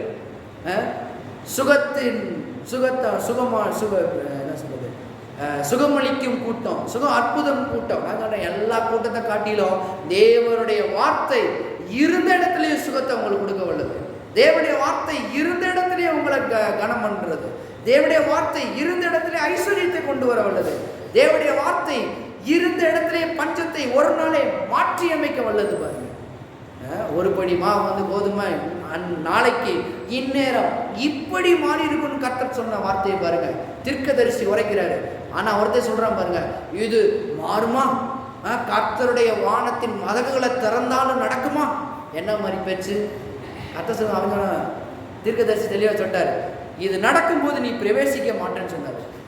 கரெக்டா வார்த்தையை நம்பாத ஒரு மனுஷன் அதுல பிரவேசிக்க முடிஞ்சு அவனுக்கு. ஆனா வார்த்தையை நம்புற ஜனங்கள் பிரவேசித்தார்கள். என்ன மாதிரி ஒரு நாள்ல பஞ்சம் மாற்ற முடியுமா? நான் சொல்றேன், நம்முடைய ஆண்டவர்னால அந்த பஞ்சத்தை மாற்ற முடியும். விசுவாசியுங்கள். அதான் விசுவாச போதனை ரொம்ப முக்கியம். என்னத்தை கேட்கிறோம் என்பதில் தீவிரமாயிருங்கள் என்று ஆண்டவர் சொன்னார். வார்த்தையை ரொம்ப விசுவாசிங்க, வார்த்தையை உறுதியாக பிடிச்சிக்கோங்க. இருக்கிற இடத்துல இருக்கக்கூடாது. அதனால தான் இந்த விசுவாச வார்த்தை ஊழியத்தை ஏன் இதை பண்ணிக்கிட்டு இருக்கோம் அப்படின்னா, தெளிவான யோசனைகள், தெளிவான எண்ணங்கள். சும்மா இருக்கிறதுலையே பாருங்க, கண்ட 25 வருஷம் ஓட்டுறதையே ஓட்டிட்டு போகக்கூடாது. நம்ம அது மாற வேண்டும், திருந்த வேண்டும், வார்த்தையை விசுவாசிக்க வேண்டும். சரியாக பிடிப்பீர்கள் என்றால் சரியான வாழ்க்கை கிடைக்கும். பாருங்க, அதான் பாருங்க, 25 வருஷம் இவனு சர்ச்சுக்கு போறான், என்ன நடந்துச்சு பக்கத்துல கேட்கும்போது எப்படி இருக்குது? ஐயோ, ஆண்டவர் என்ன நேசிக்கிறீங்க, நேசிக்கிறது உண்மை. சரியான வார்த்தையின்படி நீங்க ஃபாலோ பண்ணீங்கன்னா அவனுக்கு நீ இருன்னு சொன்னாரு. ஆனா இந்த ராஜாவுக்கு என்ன பண்றாரு? நீ போகலான்னு சொல்றாரு. ஒருத்தனுக்கு என்ன சொல்றாரு? ஆழத்தில் தள்ளி கொண்டு போய் வலைகளை போடுங்கள் அப்படின்னு சொல்றாரு. ஐயா ஆண்டவரே, இவ்வளவு கூட டயர்ட் ஆகிட்டேன், குறுக்கு ஒழிக்குது, கரையில நின்றே போடுறேன் ஆண்டவரே. கரை நின்றா மீன் கிடைக்காது. வார்த்தையின்படி போனா பிழைப்பாய். என் வார்த்தை அனுப்பின காரியமாய் வாய்க்கும். கண்டதை வளராத. கர்த்தராக பண்றாரு பாருங்க. என் வார்த்தையா, வார்த்தைக்கு கீழ்ப்படி. நீ உன்னை கத்தக்க என்ன பண்ணக்கூடாது, பேச கூடாது. அவர் பெரிய பாஸ்டர். நான் சொன்னேன், எல்லா பெரிய பாஸ்டரையும் கர்த்தர் மேலானவர். அதனால தான் இந்த விசுவாச வார்த்தை ஊழியத்தில் பாஸ்டரை காட்டிலும் மேலான ஒருவரை நான் உங்களுக்கு அறிவிக்கிறேன். அவர் பெயர் ஆண்டவராகிய இயேசு கிறிஸ்து. அவரால் எல்லாத்தையும் மாற்ற முடியும். அவரை பிடிச்சுக்கோங்க, அவர் வழி நடத்துவார். எந்த பாஸ்டரை காட்டிலும் கோடி மடங்கு பெரிய தேவன் ஒருத்தர் இருக்கிறார். அன்னைக்கு எலிசா தான் சொன்னார், உங்களை காட்டிலும் பெரிய தேவன் எங்களோட இருக்கிறார். உங்கள்கிட்ட இருக்கிறத காட்டிலும் எங்கள்கிட்ட இருக்கிறவர்கள் அநேகம் பேர். பாருங்க, இதெல்லாம் எப்போ விசுவாசிக்க முடியும்? நான் பயப்படும் சூழ்நிலைகள் உண்மை நம்புவேன்னா எப்படி நம்ப முடியும்? அவர் இன்னார் என்ற அறிவு வரும்போது தான் அவரை முழுவதுமாய் நான் நம்ப முடியும். அப்போதான் நம்பிக்கை உண்டாகும். அந்த நம்பிக்கை தான் ராஜாவுக்கு இருந்துச்சு. ஏன்னா ஏற்கனவே கலிலேயாவில் அற்புதம் நடந்துச்சு. இப்போ இந்த அற்புதத்தை வச்சு விசுவாசிக்கிறான். இந்த நம்பிக்கை பாருங்க அவனுடைய குமாரனை பிழைக்க செய்தது. அப்போ நான் சொல்கிறேன், இன்னைக்கும் இந்த கர்த்தரின் ஆசீர்வாதத்தில் கர்த்தர் சுகத்தை தருகிறவராக இருக்கிறார். அதில் ஒன்று சுகம். அவருடைய வார்த்தையின்படி நம்பினோம்னா அற்புதம் அடையாளம் சுலபம். வெறும் அற்புதம் அடையாளம் நடக்கணும்னா அது கஷ்டம். எத்தனை பேர் உண்மையிலே ஏற்றுக்கொள்கிறீங்க நான் சொல்கிறத? நான் சும்மாலாம் சொல்லலை. அற்புத அடையாளங்களை தேடிக்கிட்டு இருக்கிறவங்கள போய் கேளுங்களேன். ஐயா, அந்த கூட்டத்துக்கு போனீங்கயா, இந்த கூட்டத்துக்கு போனீங்கயா. பாருங்கள், எத்தனையோ சிறுவனாக இருக்கும் போதே நிறைய கேட்டிருக்கிறேன். அற்புதத்துக்காக வந்திருக்கிறேன். சில பேருக்கு அற்புதம் நடக்குது. அப்போ சில பேர் தான் கேட்பாங்க, எனக்கு மட்டும் ஆண்டவர் இறங்க மாட்டாரு. கர்த்தர் சொல்றாரு, எல்லாத்துக்கும் ஒரே முடிவு தான். சில பேருக்கு அற்புதம் அடையாளம் நடக்குதுன்னா பாருங்க, சில பேருக்கு ஆண்டவர் தயவாய் பண்ணுகிறார்.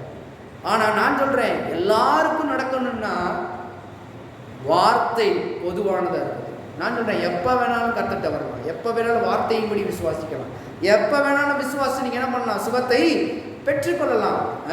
மைண்டில் சுகம், உள்ளத்தில் சுகம், இல்லத்தில் சுகம், எண்ணங்களில் சுகம். கர்த்தர் இதை தருகிறவராக இருக்கிறார். ஆமென்.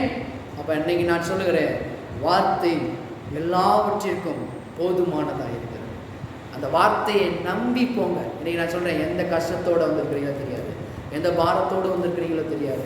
என்னன்னா மனிதன், நான் வந்து கடற்கடக்கு சொல்ல முடியாது. சில கர்த்தருடைய ஆவியானவர் தான் சில தீர்க்க தரிசனங்களை வச்சிருக்கிறாரு, நான் நம்புகிறேன். ஆனால் பாருங்கள், இதை காட்டிலும் மேலான ஆவியானவர் உங்களை வழி நடத்த நல்லவராக இருக்கிறார். இந்த வார்த்தை போதுமானதாக இருக்கிறது. பாருங்க, அவர் பாருங்க, இன்னைக்கு எந்த பிரச்சனையில் வந்திருந்தாலும் சரி, இன்னைக்கு கர்த்தர் சொல்றாரு, என் வார்த்தை உனக்கு போதுமானதிலும் மிகவும் அதிகமாக இருக்கிறது.